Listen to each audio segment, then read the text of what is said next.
जिले में एक निजी कार्यक्रम में पहुंचे भाजपा सांसद दिनेश लाल यादव निरहुआ ने एक बार फिर समाजवादी पार्टी के राष्ट्रीय अध्यक्ष अखिलेश यादव को चुनौती देते हुए सांसद निरहुआ ने कहा कि अगर अखिलेश यादव आजमगढ़ से चुनाव नहीं लड़े तो वे जहां से चुनाव लड़ेंगे वह वहीं से उनके खिलाफ चुनाव लड़ेंगे। नगर के रोडवेज स्थित एक निजी पैथोलॉजी सेंटर के उद्घाटन करने के बाद भाजपा सांसद दिनेश लाल यादव निरहुआ ने कहा कि आजमगढ़ जिले में एक साल में जितना काम हुआ है और प्रधानमंत्री नरेंद्र मोदी के पिछले 10 वर्षों के कार्यकाल में जितना कार्य हुआ है उसको देखते हुए जो हमारा आजमगढ़ है वह ये तय कर चुका है कि वह सरकार के साथ ही अब रहने वाला है। से सांसद निरहुआ ने कहा कि आने वाले लोकसभा चुनाव में एक बार फिर देश के प्रधानमंत्री नरेंद्र मोदी बनने जा रहे हैं और इस बार आजमगढ़ भी सरकार के साथ रहेगा।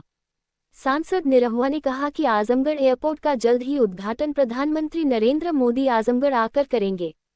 समाजवादी पार्टी के विधायकों द्वारा पाला बदलने को लेकर सांसद निरहुआ ने कहा कि यह सारी लड़ाई विचारधारा की है। हमें लगता है कि समाजवादी पार्टी में जो भी लोग काम कर रहे थे वह एक चीज महसूस कर रहे थे कि समाजवादी पार्टी में रहना तो राम मंदिर के खिलाफ बोलना है, राम के खिलाफ बोलना है, वैक्सीन के खिलाफ बोलना है, देश की उपलब्धियों के खिलाफ बोलना है।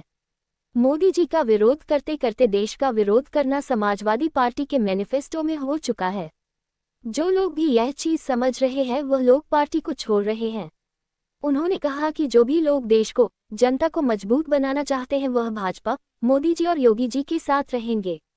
वह समाजवादी पार्टी में नहीं रह पाएंगे, क्योंकि जिस पार्टी में रहने के बाद अपने ही धर्म और भगवान का विरोध उन्हें करना पड़े। समाजवादी पार्टी के राष्ट्रीय अध्यक्ष अखिलेश यादव के आजमगढ़ से चुनाव लड़ने पर चुनौती मिलने के सवाल पर सांसद निरहुआ ने कहा कि कोई चुनौती नहीं है। यही नहीं, सांसद निरहुआ ने कहा कि अगर आजमगढ़ से अखिलेश यादव चुनाव नहीं लड़े तो वह पार्टी से मांग करेंगे कि अखिलेश यादव जहां से भी चुनाव लड़ेंगे वह उनके खिलाफ वहीं से ही चुनाव लड़ेंगे। हमें उनके खिलाफ ही चुनाव लड़ना है। देखिए, यही है, यही होता है कि जब बड़े बड़े शहरों में जो सुविधाएं मिलती है वो धीरे धीरे छोटे शहरों में पहुंचने लगता है तो लोगों को आसानी हो जाती है। आजमगढ़ में ये लैब जो खुला है मेदांता का, अब किसी को जांच कराना है तो उसको दूर जाने की आवश्यकता नहीं पड़ेगी, वो यहीं से सैंपल अपना दे देंगे और उनको जांच हो जाएगी। और इसके अलावा बहुत से ऐसे भी लोग होते हैं जो घर से ही अपना सैंपल देना चाहते हैं तो वो बुक करेंगे तो उनको घर से ही मिल जाएगा। तो ये सुविधाएं बड़े शहरों में तो है जहां हम लोग देखते हैं, पर ये आजमगढ़ में आज खुला है तो बहुत मेरी शुभकामना है और आजमगढ़ के लोगों के लिए एक अच्छी सुविधा ये प्रदान हुई है।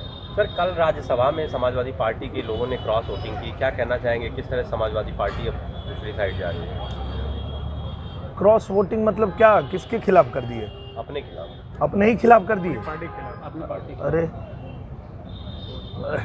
ये कौन भैया, अब क्या बताएं, हम जब अपने ही खिलाफ वोटिंग कर रहे हैं तो क्या मतलब, ये कौन सी राजनीति है? तो समझ के बाहर है।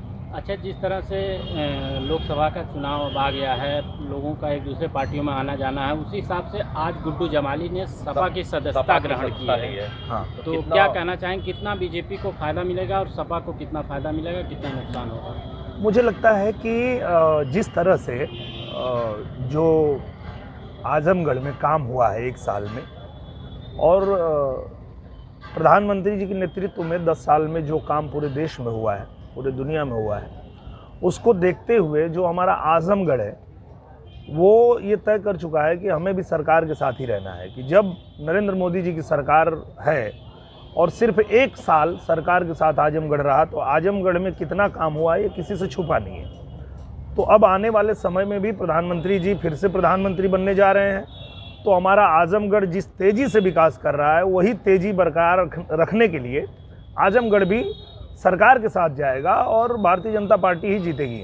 आजमगढ़ के एयरपोर्ट का लोकार्पण होना है तो क्या संभावित कोई दौरा है प्रधानमंत्री जी? मुझे लगता है कि बहुत जल्दी प्रधानमंत्री जी आजमगढ़ आएंगे, क्योंकि जब हम लोगों ने आग्रह किया था तो उनका कहना यही था कि पहले हम अयोध्या करेंगे, अयोध्या के बाद आजमगढ़। तो अयोध्या का तो हो चुका है, अब अगला नंबर आजमगढ़ का है और किसी भी क्षण डेट आ सकता है प्रधानमंत्री जी का कि आजमगढ़ आकर के और उद्घाटन करें। जिस तरह से राज्यसभा चुनाव को लेकर सपा के 8 विधायक जो है भाजपा में शामिल हुए, उसको लेके आप क्या लगता है आने वाले चुनाव में क्या सपा के कुछ और नेता बीजेपी में शामिल हो सकते हैं? देखिए, मुझे लगता है ये सारी जो लड़ाई है वो विचारधारा की लड़ाई है। समाजवादी पार्टी में जो लोग भी थे, जो लोग भी काम कर रहे थे, वो एक चीज़ तो महसूस कर रहे थे कि समाजवादी पार्टी में रहना है तो राम मंदिर के खिलाफ बोलना है, समाजवादी पार्टी में रहना है तो राम के खिलाफ बोलना है, वैक्सीन के खिलाफ बोलना है, देश की उपलब्धियों के खिलाफ बोलना है। मतलब मोदी जी का विरोध करते करते देश की उपलब्धियों का विरोध करना ये समाजवादी पार्टी के मैनिफेस्टो में हो चुका है।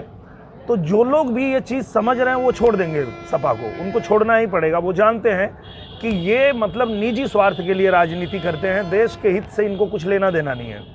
तो मुझे लगता है कि जो भी व्यक्ति इस देश की तरक्की चाहता है, इस देश को मजबूत बनाना चाहता है, हमारे लोगों को मजबूत बनाना चाहता है, वो निश्चित रूप से वो भारतीय जनता पार्टी के साथ होगा, नरेंद्र मोदी जी के साथ होगा, योगी जी के साथ होगा।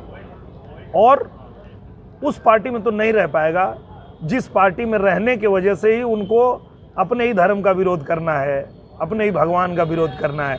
तो आत्मा तो आदमी का थोड़ा ग्लानि तो होता ही है ना। आप आज देख लीजिए कि जितने यादव हैं उन्होंने महसूस कर लिया, ये समझ लिया कि यार हम लोग जनसंघ से पहले जुड़े, यादवों की पार्टी है जनसंघ पार्टी, वही आज भारतीय जनता पार्टी है। उस भारतीय जनता पार्टी से जो फॉरवर्ड लोग जो कि पहले कांग्रेस में थे वो उसमें आ गए। तो ये हम अपनी पार्टी छोड़ के कौन सी पार्टी में गए हैं जहां हमको अपने ही धर्म का विरोध करना पड़ रहा है। तो निश्चित रूप से आने वाले दिन में आप देखेंगे समाजवादी पार्टी पूरी तरह से समाप्त पार्टी हो जाएगी और भारतीय जनता पार्टी जिस तरह से तेजी से काम कर रही है सब लोग उससे जुड़ेंगे। अगर अखिलेश यादव आजमगढ़ से चुनाव लड़ते हो तो कितना चुनौती मानते हैं अखिलेश? आजमगढ़ से नहीं लड़ेंगे तो वो जहाँ लड़ेंगे हम वहीं जाके लड़ेंगे।